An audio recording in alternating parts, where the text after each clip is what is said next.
ইনি বাবলু প্রধান। আসুন জেনে নিই এনার কি সমস্যা রয়েছে। চোখে ডান চোখটা একটু আবছা দেখছি, এই যে মনির উপরে একটা লেয়ার চেপে যাচ্ছে, সেটার দরুন এটা মানে ছোট লেখা বা খুব মানে পরিষ্কার দেখতে পাই না।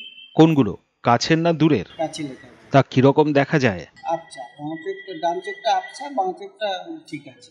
এটা দিয়ে দেখলে মানে একটু আবছা দেখছি, আর বাঁ চোখটা দিয়ে মানে একদম পরিষ্কার। হ্যাঁ, এই লেয়ারটা চেপে যাচ্ছে চোখে। কোনো ব্যথা করে? না, কোনো ব্যথা নেই, মানে মাঝে মাঝে এই যে খচখচ করে, মানে মনির উপরে যে লেয়ারটা চেপে যাচ্ছে। ঠিক আছে, তবে দেখি আমরা কি সহযোগিতা করতে পারি।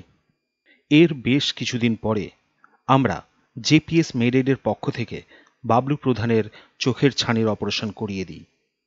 এবার আসুন শুনে নিই ওনার মুখ থেকে কিছু কথা। নমস্কার, আমি বাবলু প্রধান, আমার বয়স 54 বছর, আমার বাড়ি পূর্ব মেদিনীপুর, গড়গ্রাম, চণ্ডীপুর।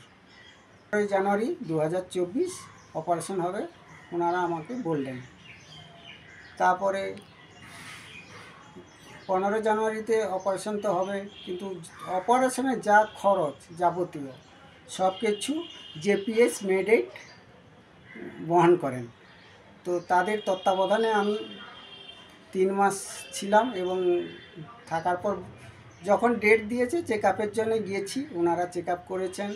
তারপরে চেক আপের পরে বললেন যে এখন আর আসতে হবে না, আর তোমার কি এমন কিছু অসুবিধা হচ্ছে যে চোখের যে দেখতে পাচ্ছে না বা আবছা? আমি বললাম না, আমার ঠিকঠাক আমি দেখছি, অতএব আমার কোনো অসুবিধা হচ্ছে না।